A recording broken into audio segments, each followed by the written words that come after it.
నేనైతే స్పష్టంగా చెప్పాను, ఈ ప్రభుత్వం ఉద్యోగస్తుల కోసం ఎంత కఠినంగా వాళ్ళకి రావాల్సిన ఏమి ఇవ్వకుండా పెండింగ్ పెట్టి నిర్దాక్షిణ్యంగా వాళ్ళకు వచ్చే జీతాలు కూడా ఇవ్వలేదు అధ్యక్ష. ఫస్ట్ సరే వచ్చే ఇప్పుడు చెప్పినటువంటి ఆ రిటైర్మెంట్ బెనిఫిట్స్ కూడా పెండింగ్ పెట్టిపోయారు. ఈరోజు సభలో కూర్చొని వాళ్ళు ఇటువంటి ఉపన్యాసం చెప్తా ఉంటే నిజంగా నవ్వాలో ఏడవాలో అర్థం కావట్లేదు. ఈ ప్రభుత్వం మానవీయ కోణం లేకపోతే వాళ్ళు పెట్టినటువంటి ఇబ్బందులకి చేసిన ఆర్థిక విధ్వంసానికి మేము మొదట రాగానే ఉద్యోగస్తులు మొదటి తారీఖు నాడు జీతాలు ఇవ్వాలన్నటువంటి ఆలోచన, ఎన్ని ఇబ్బందులున్నా వాళ్ళకి ఇంప్లిమెంట్ చేసే ప్రక్రియలో ఇంతవరకు ఎటువంటి సమస్య రాలేదు కదా అధ్యక్ష. ఫస్ట్ తారీఖు నాడు టంచన్గా వారి అకౌంట్లో డబ్బులు పడుతున్నాయి కదా అధ్యక్ష. హెల్త్ కార్డు గురించి ఇన్ని సంవత్సరాలు అడిగితే మీరు ఎందుకు చేయలేదు? నిజంగా మీకు మానవ కోణం ఉండి ఉద్యోగస్తుల గురించి ఏమాత్రం ఆలోచన చేయాలన్నా క్యాష్లో హెల్త్ కార్డు గురించి ఎందుకు ఆలోచన చేయలేదు? ఎందుకు చేయలేదు? మీరు ఏ ఒక్కరోజైనా ఆలోచన చేశారా? చేయలేదు కదా. అట్లాగే ఈ పెండింగ్ వాటికి సంబంధించి వాళ్ళు అడుగుతా ఉన్నారు, ఎప్పట్లోగా చేస్తాను. నేను చాలా స్పష్టంగా చెప్పాను అధ్యక్ష, వేతన సవరణ సంఘం నివేదికను సమర్పించిన తర్వాత కొత్త వేతన స్కేల్ అమలు కోసం ప్రభుత్వం అవునైనా ఆ వేతన సవరణ సంబంధించినటువంటి కమిషన్ ఇవ్వాల్సిన రిపోర్ట్ ఇంకా ఇవ్వలేదు. ఇచ్చిన తర్వాత చెప్తామనంటే మీరు చేయట్లేదు, వెళ్ళిపోతున్నానంటే ఇది ఎట్లా ఉందంటే తొండికి ఏదో ఒకటి ఈ ప్రభుత్వం మీద ఏదో ఒక అబంధాలు వేసి వెళ్ళిపోవాలనేటువంటి ఆలోచన తప్ప ప్రజల కోసం కానీ ఉద్యోగస్తుల గురించి కానీ రాష్ట్రం గురించి కానీ ఆలోచన చేద్దాం. ఈ సంక్షేమ మార్గంలో ఈ రాష్ట్ర ప్రభుత్వం తీసుకొస్తున్న అనేక కార్యక్రమాలకి మనం ప్రజల పక్షాన మనం కూడా దీనికి మద్దతు ఇద్దాం.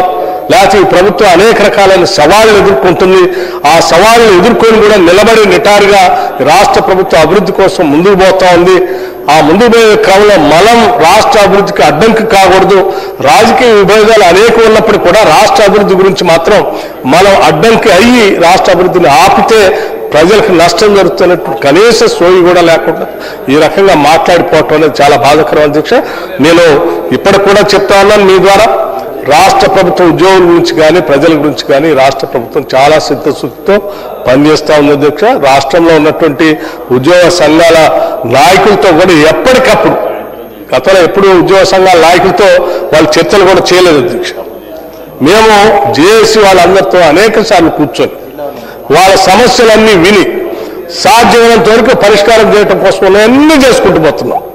అందుకే ఇవాళ ఉద్యోగస్తులు ఈ ప్రభుత్వం చేస్తున్న అన్ని సంక్షేమ కార్యక్రమాలు సాధ్యమైనంత వరకు పై స్థాయి చీఫ్ సెక్రటరీ నుంచి కింద గ్రామంలో పనిచేస్తున్నటువంటి గ్రామ పరిపాలన అధికారి వరకు కూడా ఈ ప్రభుత్వం తీసుకొచ్చే అన్ని సంక్షేమ కార్యక్రమాలు లేకపోతే ఇతరత్ర అభివృద్ధి కార్యక్రమాలు ప్రజల దగ్గర తీసుకుపోయే క్రమంలో ఈ ప్రభుత్వంతో కలిసిమెలిసి వారంతా పనిచేస్తూ ఉన్నారు.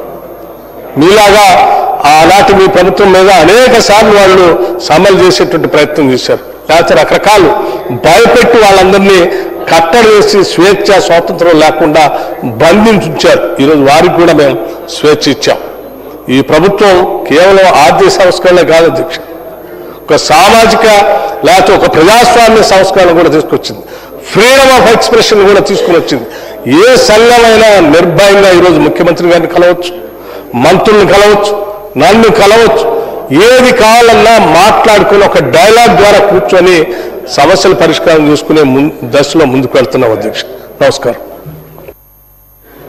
Serial number 5, question number 1810, minister for labour and employment.